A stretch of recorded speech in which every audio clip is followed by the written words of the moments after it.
മുഴുവൻ പണിയെടുത്തിട്ട് അവരുടെ അവകാശങ്ങൾക്ക് വേണ്ടി രാപ്പകൽ സമരം ചെയ്യേണ്ടി വരുന്നു.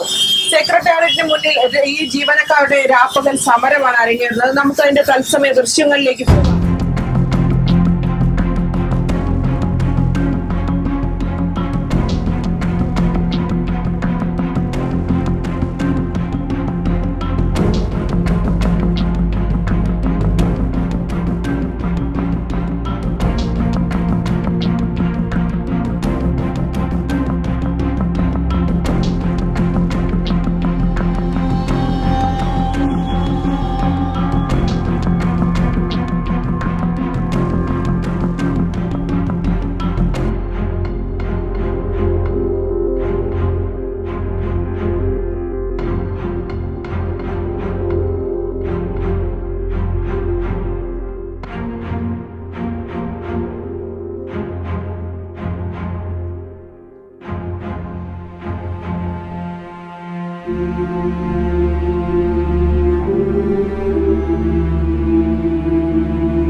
രാഷ്ട്രീയത്തിന്റെയും മറ്റും കാര്യങ്ങൾ പറഞ്ഞ് അവനെ ഒരിക്കലും ഒന്നിക്കാൻ അനുവദിക്കാത്ത രീതിയിൽ വിഘടിപ്പിച്ച് അവനെ ഈ സ്ഥാപനത്തിൽ നിന്ന് ഒഴിവാക്കാൻ വേണ്ടി ചില തൽപര കക്ഷികളുടെ മത്തിൽ നമ്മൾ ഈ കഴിഞ്ഞ ആ സമയം വരെ നമ്മൾ വീണുപോയിട്ടുണ്ടായിരുന്നു.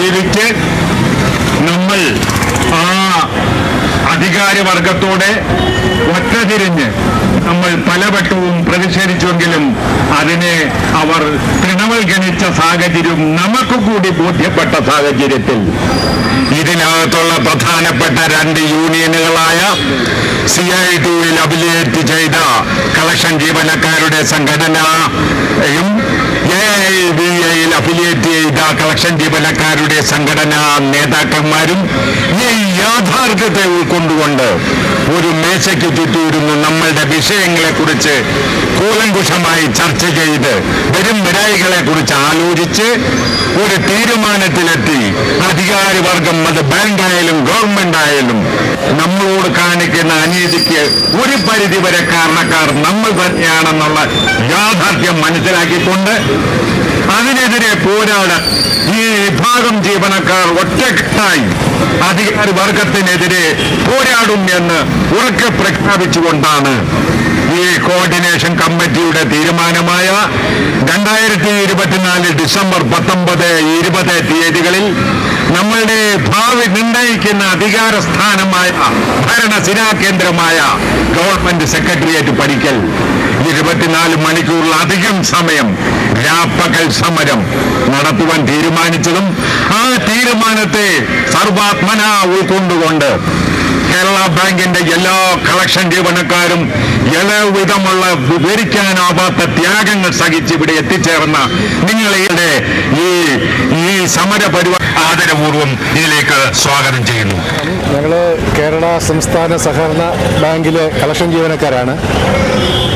5 വർഷത്തിന് മുമ്പ് കേരള സംസ്ഥാന സഹകരണ ബാങ്ക് രൂപീകരിച്ചപ്പോൾ കേരളത്തിലെ 14 ജില്ലാ സഹകരണ ബാങ്കുകളെ സംയോജിപ്പിച്ചാണ് കേരള സംസ്ഥാന സഹകരണ ബാങ്ക് രൂപീകരിച്ചത്.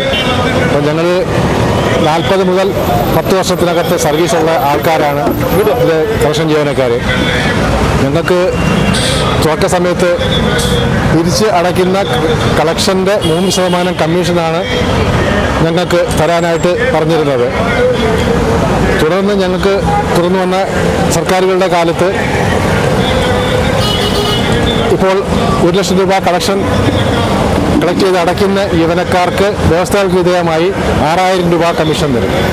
പക്ഷേ ബാങ്കുകളുടെ മാറി വരുന്ന വ്യവസ്ഥകളനുസരിച്ച് ലോൺ കൊടുക്കാനൊക്കാതെ വരികയും ലോൺ ആവശ്യക്കാർക്ക് ആവശ്യമില്ലാതെ വരികയും വ്യവസ്ഥകൾ കർശനമാക്കിയപ്പോൾ ലോൺ നിൽക്കുകയും ഞങ്ങളിൽപ്പെട്ട ഭൂരിപക്ഷം ആൾക്കാർക്കും ജീവിക്കാൻ ആവശ്യമായ വരുമാനം പോലും ഇല്ലാത്ത രീതിയിലേക്ക് അകപ്പെട്ടിരിക്കുകയാണ്. ഞങ്ങൾ തുടർന്ന് വന്ന സർക്കാരുകൾക്ക് കൊടുത്ത നിവേദനങ്ങളുടെ ഫലമായി ഞങ്ങൾ ഫീഡർ കാറ്റഗറിയിൽ ഉൾപ്പെടുത്താമെന്ന് ബാങ്ക് വാക്ക് നൽകുകയും അതനുസരിച്ച് ബാങ്ക് ഒരു പ്രപ്പോസൽ തയ്യാറാക്കി സർക്കാരിന് സമർപ്പിച്ചിരിക്കുകയാണ്. ഇപ്പോൾ ഏകദേശം 2 വർഷത്തോളമായിട്ടും ഈ പ്രപ്പോസൽ അംഗീകരിക്കുകയോ അല്ലെങ്കിൽ അത് തീരുമാനമെടുക്കുകയോ ചെയ്തിട്ടില്ല. അപ്പോൾ അതുകൊണ്ട് ഞങ്ങൾക്ക് സമരത്തിൽ ഇറങ്ങേണ്ടി വന്നു. ഈ സമരത്തിലൂടെ വിജയം കാണുമെന്നാണ് പ്രതീക്ഷിക്കുന്നത്? തീർച്ചയായിട്ടും ഞങ്ങൾ കേരളത്തിലെ ഏകദേശം 852 ജീവനക്കാരാണ് ഇതിൽ പങ്കെടുക്കുന്നത്. 852 ജീവനക്കാരെന്ന് പറയുമ്പോൾ 852 കുടുംബങ്ങളാണ്. ഞങ്ങളിൽ പലരും 50 വയസ്സ് കഴിഞ്ഞ ആൾക്കാരാണ്. ഞങ്ങൾക്ക് ഇനിയൊരു ജോലിക്ക് പോകാനോ ഞങ്ങളുടെ കുടുംബം നടത്തിക്കൊണ്ട് പോകാനോ ഒക്കാത്ത അവസ്ഥയാണ്. സർക്കാരിൻ്റെ വാക്കിനെ വിശ്വസിച്ചും ബാങ്കിൻ്റെ വാക്കിനെ വിശ്വസിച്ചും കഴിഞ്ഞ 30 വർഷമായിട്ട് ബാങ്കിന് വേണ്ടി അഹോരാത്രം പ്രവർത്തനം നടത്തിക്കൊണ്ടിരുന്ന ആൾക്കാരാണ് ഞങ്ങൾ. എന്നാൽ യാതൊരു പ്രതിഫലമില്ലാതെ, ന്യായമായ പ്രതിഫലമില്ലാതെ ബാങ്കിന് വേണ്ടി ഞങ്ങൾ ഇന്നല്ലെങ്കിൽ നാളെ ഞങ്ങളുടെ കാര്യം തീരുമാനം ഉണ്ടാകുമെന്നുള്ള പ്രതീക്ഷയിലാണ് ഞങ്ങളിലേക്ക് മുമ്പോട്ട് പോയിക്കൊണ്ടിരിക്കുന്നത്. തീർച്ചയായിട്ടും പ്രതീക്ഷയുണ്ട്. എന്തായാലും ഞങ്ങൾ പുറകോട്ടില്ല. തീർച്ചയായിട്ടും ഞങ്ങളുടെ പ്രതീക്ഷ സഫലമായിട്ട് ഞങ്ങൾ പുറകോട്ട് മാറത്തുള്ളൂ. സർക്കാരുകൾ ഇവർക്കു നേരെ കണ്ണു തുറക്കുമെന്ന പ്രതീക്ഷയോടെയാണ് അവർ ഈ സമരത്തിൽ പങ്കെടുക്കുന്നത്. നമുക്കും അവരുടെ അവകാശങ്ങൾ നേടിയെടുക്കുമെന്ന് പ്രതീക്ഷയോടെ കാത്തിരിക്കാം. ക്യാമറാമാൻ ശ്രീകണ്ഠനോടൊപ്പം അഞ്ജ പ്രകാശ്.